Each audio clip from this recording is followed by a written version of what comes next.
Livro Fonte Viva, Espírito Emmanuel, Psicografia, Francisco Cândido Xavier, capítulo 46, Na Cruz.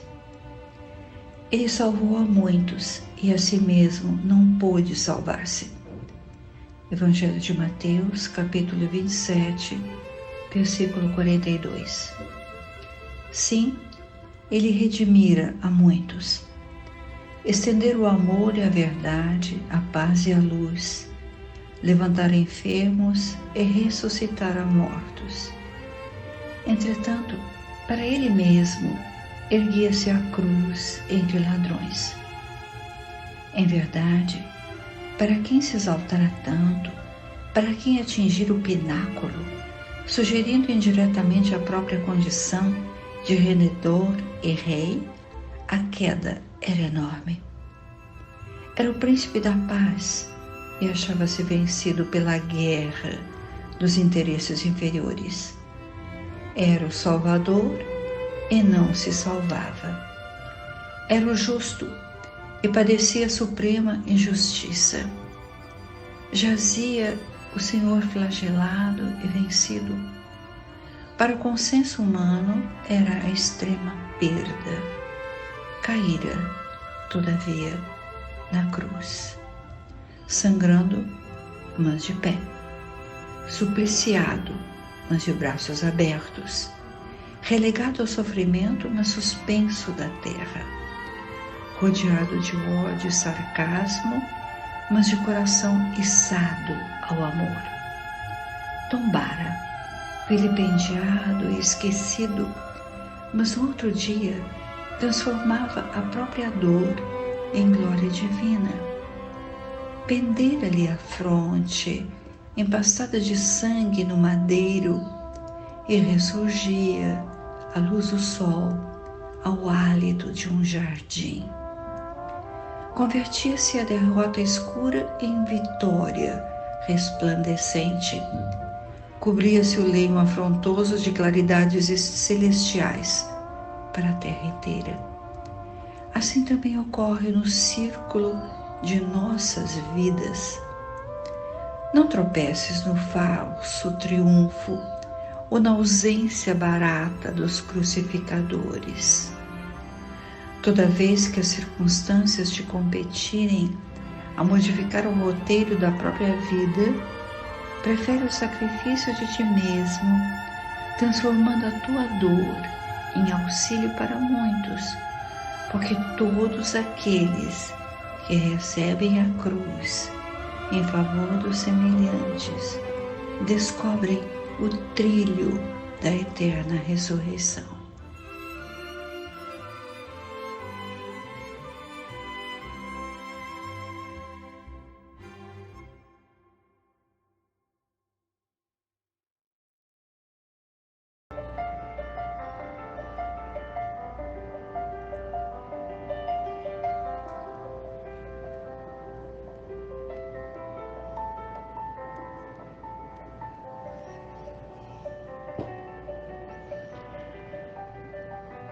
Nós vamos estudar mais uma vez o Evangelho. E naturalmente vamos pensar no foco de luz que ele representa, já que traz os ensinamentos desse Jesus. Jesus, quem por nossa ainda ignorância não compreendemos. Falamos o nome dele, refletimos, mas ainda não conseguimos senti-lo na inteireza da sua iluminação. Mas que ele continue compassivo, que continue nos auxiliando em nossas tentativas de melhorar o nosso conhecimento, mas sobretudo os nossos sentimentos. Que ele nos auxilie em mais esse momento de reunião de almas, de pensamentos que a ele procura. e que nós que tenhamos neste momento paz interior, tranquilidade, que assim seja, graças a Deus. Vamos então aos nossos comentários. Como já vimos, o Evangelho em Estudo é aquele que ficou conhecido como o Evangelho de Mateus.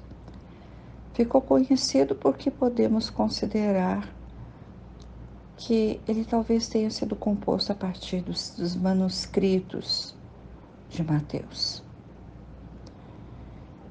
E foi aquele momento, um momento de intensa angústia para os discípulos, para os afeiçoados de Jesus, a crucificação cruel que era destinada aos criminosos.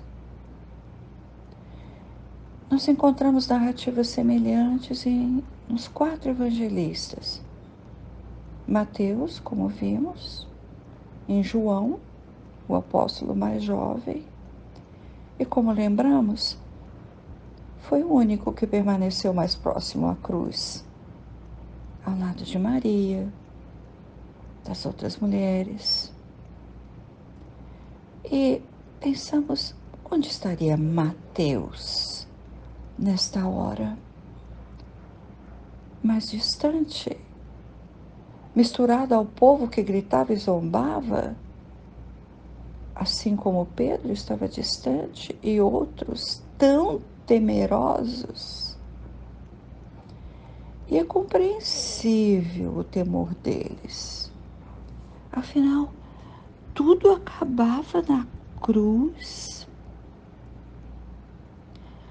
Por razões evidentes, Lucas e Marcos escreveram o que ouviram de Pedro, de Maria, de outros apóstolos, que contaram a Paulo e que, por sua vez, orientou Lucas e Marcos, anos depois.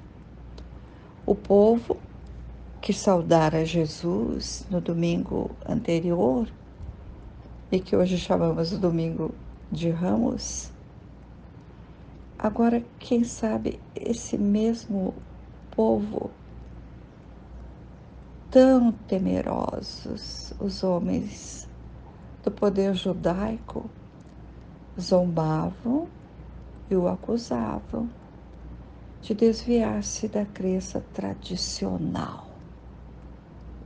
No entanto, antes, para eles, nos momentos da dor, este mesmo povo pediu ao Nazareno que os curasse de enfermidades físicas e mentais. E eles, os homens e mulheres, o procuravam aberta e humildemente. Agora, como acusado e julgado pelas autoridades terrenas, não podiam compreender a razão de o Rabi não curar a si mesmo, não se salvar. Que os sacerdotes, os escribas, os anciãos dissessem, como lemos na epígrafe, que eles dissessem: salvou a muitos e a si mesmo não pôde salvar-se. Que eles assim dissessem era compreensível e que o desafiasse a salvar. Afinal, Jesus representava um perigo para as instituições mosaicas. Instituições com seus ensinamentos já tão desvirtuados que foram por eles, por séculos, depois de Moisés, depois das instruções dos profetas no Velho Testamento. Ainda hoje, assistimos a quadros semelhantes. Por que, por exemplo, o Chico Xavier, que a tantos curou, quando lhes foi permitido aos homens curar-se, Porque Chico não recebeu a cura dos olhos, das dores de angina. Porque, outro exemplo, Dr. Bezerra, o grande médico dos pobres, porque ele não previu a moléstia que o prendeu imóvel ao leito por meses até o desencarne, até a desencarnação. Então vem à nossa mente, Jesus não veio para curar corpos, assim como nós desejamos. A missão dele estava em fazer-nos alcançar outra cura, a cura real. Nós, estudando a doutrina espírita, não ignoramos que iluminados espíritos, como Chico, Dr. Bezerra, ainda desejam uma escalada evolutiva maior, ou pela dor física, como pela dor espiritual. E certamente pelas angústias próprias da encarnação. Bem, Jesus estava em outro patamar de evolução. Livro dos Espíritos, questão 625. Qual o tipo mais perfeito que Deus tem oferecido ao homem para lhe servir de guia e modelo? Mas nós, continuando, mas nós em atraso espiritual ainda julgamos como bem-estar, como almejamos, tudo que se relaciona ao corpo físico, transitório, que ele nos dê bem-estar.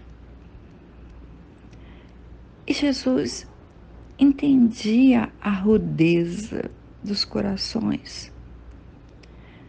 Sabia que séculos ainda se desdobrariam até que a humanidade reconhecesse que ele poderia se salvar do madeiro infame, mas igualou-se aos homens rudes, ainda insensíveis, ou talvez temerosos em reconhecer o caminho que ele representava.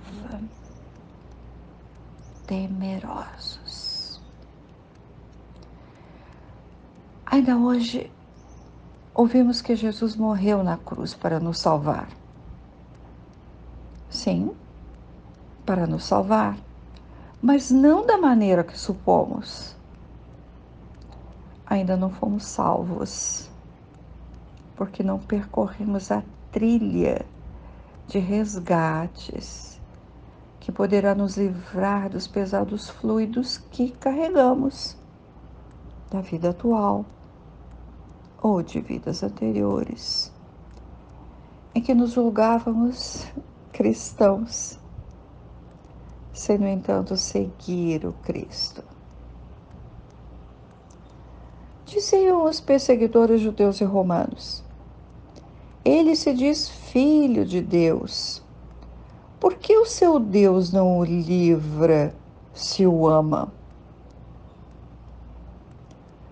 Como aqueles de há 2000 anos, tão pouco ainda nós entendemos de livramento, de injustiças, de condenações, de enfermidades. Mas os guias da humanidade já compreenderam. E eles continuam nos orientando.